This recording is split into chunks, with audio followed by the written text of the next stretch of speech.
Boa noite a todos, muito bem-vindos. Estamos aqui em nome de Jesus.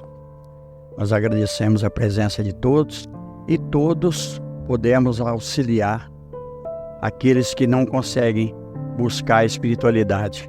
Muitos nesse momento estão perturbados, outros estão em hospitais e nós estamos aqui. Então que Jesus ilumine as nossas vidas e nos ampare. E nós vamos começar a reunião. Muito obrigado pela presença. Então vamos dar sequência ao terceiro livro, Leis Morais, capítulo 6, Lei de Destruição, Flagelos Destruidores. Com que objetivo Deus atinge a humanidade por meio de flagelos destruidores? Para fazê-la avançar mais depressa. Não vos dissemos que a destruição é necessária para a regeneração moral dos espíritos, que adquirem a cada nova existência um novo grau de perfeição? É preciso ver o fim para lhe apreciar os resultados. Não os julgais, senão sob o vosso ponto de vista pessoal, e os chamais de flagelos por causa do prejuízo que vos ocasionam. Mas esses transtornos são frequentemente necessários para fazer alcançar mais prontamente uma ordem melhor de coisas e em alguns anos, o que exigiria séculos. Deus não poderia empregar para o aprimoramento da humanidade outros meios senão os flagelos destruidores? Sim, e o emprega todos os dias, visto que deu a cada um os meios de progredir pelo conhecimento do bem e do mal. É que o homem não aproveita, é preciso castigá-lo em seu orgulho e fazê-lo sentir sua fraqueza. Olha só, Gênesis, no Velho Testamento, capítulo 19. Nós vamos ver uma situação ali muito interessante, a destruição de Sodoma e Gomorra. Acho que todos já leram e todos sabem desse episódio.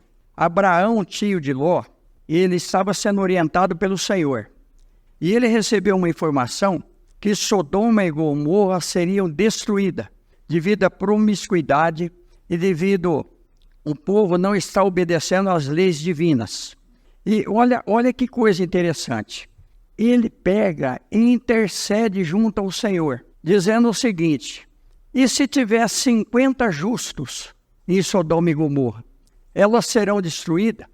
A resposta vem para ele: se vós encontrares 50 justos, não destruiremos pela consideração aos 50. Aí ele pensa e fala: mas se tiver 45, não destruiremos. Mas se tiver 40, e ele vai diminuindo, se tiver 30, se tiver 20, e ele chega em 10. Senhor, e se tiver 10 pessoas justas em Sodoma e Gomorra? Se você encontrar 10 pessoas justas em Sodoma e Gomorra, elas não serão destruídas pelo amor de Deus às pessoas. Mas olha que coisa interessante. Será que não tinha 50 pessoas lá que nós, com o nosso conhecimento acanhado que está falando aqui, consideraríamos pessoas justas? Nós estamos na Terra. Todos nós estamos incluídos nas provas, principalmente provas coletivas.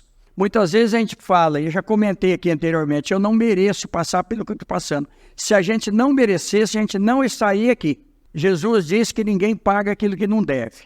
Então, olha que coisa interessante. Cientistas norte-americanos foram fazer um levantamento daquela região. E nós sabemos que hoje, através do carbono e de uma série de recursos que nós temos, apesar de serem primitivos ainda, consegue detectar o que aconteceu há muitos anos atrás. Eles registraram ali uma explosão nuclear, porque na Bíblia diz que tinha enxofre, que foi destruída por enxofre. Todo mundo sabe da história da mulher de Ló, que dizem que ela olhou para trás e virou uma estátua de sal. Isso daí nós não temos certeza, apesar que já até mostraram uma estátua lá, realmente a aparência era de uma mulher, mas isso pode ser que não aconteceu, mas nós não podemos duvidar de nada. Então todas essas provas, todos esses tormentos, todos esses flagelos são necessários, porque está dizendo aqui, o emprega todos os dias, visto que deu a cada um os meios de progredir pelo conhecimento do bem e do mal. Todos nós, a partir do momento que nós temos o pensamento contínuo, que nós temos o discernimento, que nós temos o livre-arbítrio para agir ou não agir, nós temos conhecimento do bem e do mal. Todos, sem exceção. A não ser aquele que está bloqueado mentalmente, mas o espírito sabe. Porque nós sabemos que quando o corpo não oferece condições para o espírito se manifestar, é algum problema reencarnatório. Ele está ali numa prova e muitas vezes numa expiação. O espírito é muito inteligente, mas o instrumento, que é o corpo físico, não oferece condições para que ele se manifeste. Porque às vezes ele conseguiria fazer um estrago. Nós vamos ver isso, o Chico Xavier, visitando uma criança, perto de Pedro Leopoldo, que foi Robespierre, um advogado francês, que ele fez um estrago na França, e ele reencarnou em Minas Gerais. Olha para vocês verem as reencarnações mais complicadas e as reencarnações de homens inteligentes, de missionários, quase todas aconteceram e acontecem ainda no Brasil. Então o Chico Xavier ia lá visitar, e aí um grupo de pessoas, e isso está no livro do Chico Xavier, um grupo de pessoas foi lá, junto com o Chico Xavier, e tinha um homem muito abastado, um professor médico de São Paulo, chegou e falou para o Chico, porque estava só essa criança e a mãe numa penúria danada, passando praticamente todas as necessidades possíveis, num lugar isolado onde não tinha vizinho. Aí ele fala, vamos tirar essa mulher daqui e essa criança. O Chico Xavier fala, não pode fazer isso. Emmanuel, o guia do Chico Xavier, ele disse, Emmanuel está me dizendo que não pode tirar a criança daqui nem a mãe, porque é uma prova. É Deus beneficiando eles, que ele vai ficar aqui durante muito tempo para ele resgatar. E olha que coisa interessante. Quando os obsessores se aproximavam do menino, o menino urrava, gritava. Quando eles afastavam, o menino conseguia ter um pouquinho de paz. Olha o que o Chico Xavier falou.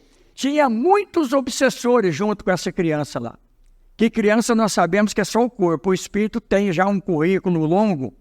Cada obsessor que ia sendo socorrido ia diminuindo a interferência espiritual. Chico Xavier disse o seguinte, que no momento tinha só mais 20. Olha para vocês verem, ainda tinha 20 para poder socorrer, para poder livrar ele dessa obsessão.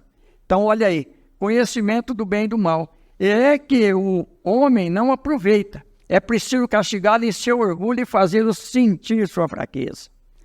André Luiz diz uma coisa muito importante num dos livros dele, que se nós não estivéssemos aqui na Terra, num corpo frágil, se a gente não tivesse enfermidades físicas, nós queríamos ser dono do mundo. Mas quando chega a enfermidade, quando chega um processo de doença que nós não temos condições de superar, nós lembramos de Deus. Nós sabemos que nós não temos condições de dominar tudo. Olha que coisa, é Deus na nossa vida. Mas, nesses flagelos, o homem de bem sucumbe como perverso. Isso é justo? Durante a vida, o homem relaciona tudo com seu corpo, mas depois da morte, ele pensa de outra forma e, como já dissemos, a vida do corpo é pouca coisa. Um século do vosso mundo é um relâmpago na eternidade. Portanto, os sofrimentos do que chamais alguns meses ou alguns dias não são nada, apenas um ensinamento para vós e que vos servirá no futuro. Olha, nós vamos depois ler um pouquinho, vocês vão entender isso aqui melhor. Todos nós vamos entender. Olha a grandeza da doutrina espírita. Olha a grandeza desse livro. Olha o esclarecimento desse livro. São 1018 questões, fora os desdobramentos que tem junto com essas questões, trazendo para nós a nossa vida, aquilo que nós estamos vivendo hoje. Hoje, a situação é de hoje. Tudo que está aqui é ainda um futuro muito longo, que não vai ser superado tão cedo. Só vai ser superado quando a Terra passar de um plano de expiação e de prova para um plano de regeneração, mas isso vai longe ainda. E lembrando que é um mecanismo, não é uma coisa assim que é imposta por Deus num momento para aquele ou para aquela. As coisas funcionam de uma determinada maneira. E quando a gente interrompe o processo, ou busca interromper o processo, tomando um outro caminho, buscando outras formas, a gente se coloca à mercê do resultado, que pode, em algum momento, pode ser positivo e, na maioria dos outros momentos, são extremamente negativos, né? Então a gente sofre quando a gente infringe essa regra do universo. Então isso que é a gente ser um pouco mais frio na análise dessa dinâmica. Espíritos, eis um mundo real, pré-existente e sobreviventes a tudo. São os filhos de Deus e o objeto de toda a sua solicitude. Os corpos não são senão os trajes com os quais eles aparecem no mundo. Nas grandes calamidades que dizimam os homens, é com um exército que, durante a guerra, vê seus trajes usados, rasgados ou perdidos. O general tem mais cuidado com seus soldados do que com suas vestes. A questão 85. Na ordem das coisas, qual dos dois é o principal, o mundo dos espíritos ou o mundo corpóreo? O mundo espírita, ele preexiste e sobrevive a tudo. O mundo corpóreo poderia deixar de existir ou não ter mais existido sem alterar a essência do mundo espírita? Sim, eles são independentes. No entanto, sua correlação é incessante porque reagem incessantemente um sobre o outro. Outro livro, Chico Xavier, Emmanuel, A Caminho da Luz. Nós vamos ver o processo espiritual na construção do planeta Terra. Nós vamos ver como surgiu a vida no planeta Terra. Olha, só uma entidade com conhecimento muito superior para trazer essas informações para nós. Ali está estampado desde o primeiro organismo que surgiu na Terra até os dias de hoje. Emmanuel trazendo para nós sobre tudo o que aconteceu, que está dentro disso aqui. Então, tudo começa no plano espiritual. Antes de ocupar esse corpo físico, nós viemos da onde? Nós viemos do plano espiritual. Mas, como eu disse, nós não aceitamos muitas coisas. É muito difícil aceitar, por exemplo, a morte de um ente querido. É muito difícil. Porque a nossa fé ainda é muito curta, é muito pequena em relação às coisas espirituais. Por isso nós sabemos. Isso eu estou falando de espírito, eu estou falando de mim também. Se nós sabemos que o espírito é que sobrevive, que o corpo está falando ali que é uma veste, nós vimos uma veste que nós vamos deixar por aqui e ela vai realmente desintegrar, vai ocupar uma outra situação energética, quem estuda o espiritismo sabe disso, mas nós ainda sofremos muito, mas muito. Então, olha só a mensagem da doutrina espírita. Quando nós passarmos a valorizar o nosso espírito, as coisas espirituais, nós não vamos sofrer por causa de coisas materiais. Nós sofremos por coisas muito pequenas ainda. Aí eu lembro muito do Chico Xavier. Chico Xavier estava envolvido num processo, ele e a Federação Espírita Brasileira, porque ele começou a receber o espírito de Humberto de Campos. Humberto de Campos foi membro da Academia Brasileira de Letras, ele escrevia para os Diários Associados do Rio de Janeiro, e ele tinha um nome de muita repercussão no Brasil. Inclusive tem muitos livros dele, quando encarnado, que são fantásticos. Então, olha só, como o livro Brasil, Coração do Mundo, Pátria do Evangelho. É outro livro que nós vamos ver a história do povoamento do Brasil, feito e falado pelos espíritos superiores. Eles trouxeram para nós a preparação de Dom Pedro, a preparação de Tiradentes, Tomás de Sá, todos esses homens que participaram, os envolvidos inclusive na Inconfidência Mineira. Nós vamos ver eles foram preparados no plano espiritual. As bandeiras, todos os bandeirantes foram preparados no plano espiritual para poder desbravar o Brasil e colonizar o Brasil. Então eles tinham impregnado no subconsciente que em determinado lugar tinha, por exemplo, o caçador de esmeralda, que nunca achou uma esmeralda. Aquilo estava no subconsciente dele. Ele chegava, ele ficava fascinado, mas eles eram abastados e eles também eram financiados pelo Império. E o que acontecia? eles chegavam em determinado lugar, pessoas, espíritos, olha só para ver, espíritos que estavam preparados para poder ajudar a colonização, chegavam em determinados lugares e gostavam dali, ficavam um pouco ali, e eles foram indo. Então, cada lugar que chegava, alguém se interessava por aquele lugar, e foram ficando, e é assim que surgiu. Então, Brasil, coração do mundo, pátria do Evangelho, a caminho da luz, nós vamos ver. Olha só que coisa. Mas dentro disso aqui tem outro livro, Coragem. Um outro livro ainda, clássico, Hipnotismo e Espiritismo, que cita isso aqui. Mas vamos pegar um outro ainda, mais recente, Vozes do Grande Além. Chico Xavier, Dias da Cruz. Dias da Cruz vai dizer para nós em relação a esses flagelos aqui, que nós ainda não temos condições para entender a fisiologia da alma. O que seria a fisiologia da alma? É um assunto para a gente conversar que está esclarecido dentro da doutrina espírita, mas que nós não temos condições ainda. Essa fisiologia da alma é o espírito, mas nós vamos valorizar muito mais o corpo físico do que o corpo espiritual. Mas o que vai sobreviver é o corpo espiritual. Os espíritos ocupam uma região determinada e circunscrita no espaço. Os espíritos estão por toda parte, povoam infinitamente os espaços infinitos.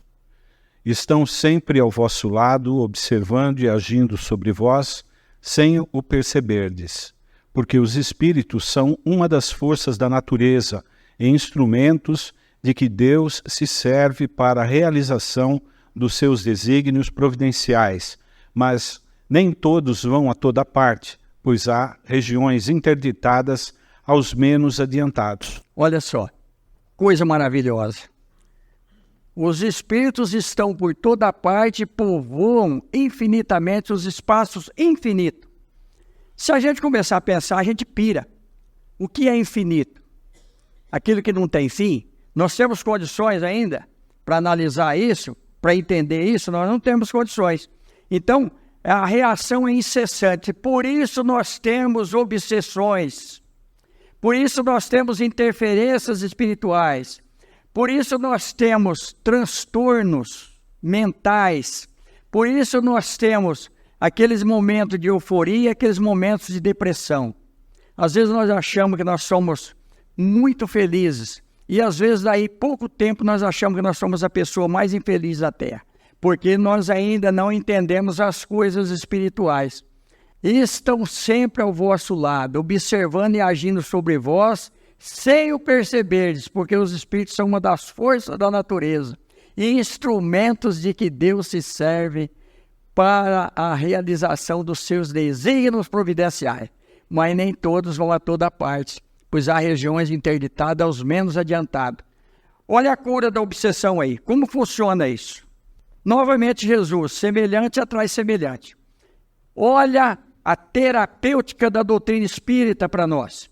A partir do momento que nós começamos a estudar a doutrina espírita, que nós começamos a entender que muitas coisas que nós sentimos não são nossas, são desses espíritos que interferem em nossas vidas. Por quê? Porque nós temos conexões com eles, porque a gente dorme e vai no plano espiritual. Muitas vezes nós passamos um tempão muito bem e de repente nós começamos a ter problemas. Quando nós começamos a ter problema, numa dessas noites que a gente dormiu, a gente foi no plano espiritual, algum desafeto nosso descobriu e veio junto conosco, porque nós precisamos voltar no corpo para continuar a nossa vida aqui na Terra. Quando a gente volta no corpo, esse espírito vem e começa a habitar conosco a nossa casa. E aí, quem é mais sensível ali na residência, começa a sentir a presença do espírito. Pode ser uma criança, no caso, se é o marido que tem problema, pode ser a mulher que vai sentir. Aquele que tem mais sensibilidade é o que vai captar as interferências espirituais. Mas nós vamos ver aqui, ó, pois há regiões interditadas aos menos adiantadas. Da mesma forma que há planos superiores, nós vamos ver isso na coleção do livro André Luiz, que esses espíritos não podem habitar, porque é tudo uma questão vibratória, é tudo uma questão de campo magnético. Eles não podem habitar essas regiões. A partir do momento que nós mudamos o nosso pensamento para melhor, que nós passamos a orar e vigiar aquilo que Jesus falou para nós, e ser mais observadores, esses espíritos vão perdendo o acesso a nós, a todos nós. Então, é a cura da obsessão. Vem um pensamento negativo para mim que eu não tinha. O que eu vou fazer? Esse pensamento não é meu. É alguém que está precisando de ajuda, porque eu não tenho esse pensamento. Por exemplo, um pensamento de suicídio. Por que eu vou me suicidar? Eu estou muito bem casado, eu tenho dinheiro. Então, quem é solteiro também, porque às vezes tem o espírito muito interessante, por intermédio do Chico Xavier, no Parnaso e Lentumo. Ele fala que ele não casou, que ele não gostava de confusão. Mas nós estamos na Terra. E Jesus fala que os santos não se casam e não se dão em casamento. Mas nós não somos santos. Então, tá aí. O que acontece? Esse espírito passa a perder o contato conosco. Novamente, Jesus, quando o espírito imundo sai de um homem, ele vaga por lugares áridos. Ele não encontra guarida. Ele volta. Se ele encontrar a casa adornada e varrida, ele traz mais 7. O que é essa casa adornada e varrida? Muitas vezes nós recebemos um tratamento espiritual, nós recebemos uma graça. Não precisa nem ser do centro espírita, não. Às vezes nós nos livramos, o nosso espírito protetor, nosso anjo da guarda, ele consegue afastar aquele obsessor. Mas nós não mudamos a nossa situação, nós continuamos o mesmo. Aí o que vai acontecer? Ele volta, porque ele não achou morada. Ele vai procurar aquele que tem o mesmo pensamento dele. Muitas vezes ele não encontra, ou mesmo que ele encontre, ele fala, não, deixa eu voltar lá, que lá eu estava melhor. Estamos cansados de atender entidades na mesa, ele fala, não, eu vou voltar para lá, lá eu estou muito bem. Lá eu como, eu bebo. E será que o espírito come e bebe? Ele pega a essência da comida, a essência da bebida. Então, olha só para vocês verem. Isso tudo, o que é? Ensinamento da doutrina espírita. Está nos livros do Kardec. E tem aquele também que está com a vida boa, está bem casado, tem o dinheirinho, leva a vida sob controle, mas não está satisfeito. Está deprimido, sofre, tanto quanto o outro, né? Sim. Importante a gente ver isso, né? Ressaltar isso daí. Muitas vezes a pessoa tem uma vida maravilhosa. Todo mundo acha que a vida dele é maravilhosa. E aí, conversando, nós vamos percebendo.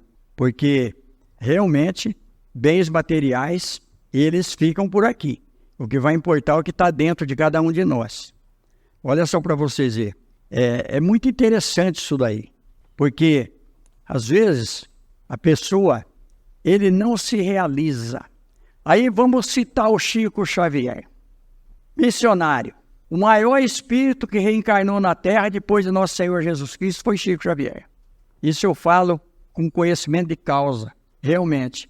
Ele estava reclamando que estava muito quente, que estava calor. Aí o guia dele falou, o senhor acha que Deus vai criar o clima só para o senhor? A Terra foi feita só para o senhor? E o Emmanuel era duro com ele, falar que vamos trabalhar. Estava quente para ele. E aí o Emmanuel vai relacionar, que nós não vamos nem comentar aqui, que nós já estamos em cima da hora. Relacionar para ele o que o calor fazia de benefício para o homem na terra, para o campo, para os animais. Olha só para vocês verem. Então nós precisamos entender isso daí. Essa acho que não vai ter que deixar. É melhor. É deixar porque ela tem um assunto longo aqui nessa aqui. Okay. Se a turma aguentar quinta-feira que vem, tem muita coisa para falar em cima disso aqui. Nós vamos falar dos flagelos atuais, de 100 anos para cá, porque até agora nós falamos de Sodoma e Gomorra, mas nós vamos falar de muita coisa, inclusive da coronavírus, vista pelo lado espiritual. Gente, que Deus nos abençoe, cada um faz o seu pedido mental. Agora é aquele momento que nós vamos receber tudo aquilo que nós viemos buscar, sempre de acordo com o nosso merecimento, mas nós vamos receber. Que Jesus nos abençoe, cada um faz o seu pedido mental no momento do passe, e vamos mentalizar pessoas que nós conhecemos, principalmente se estiver com problema físico.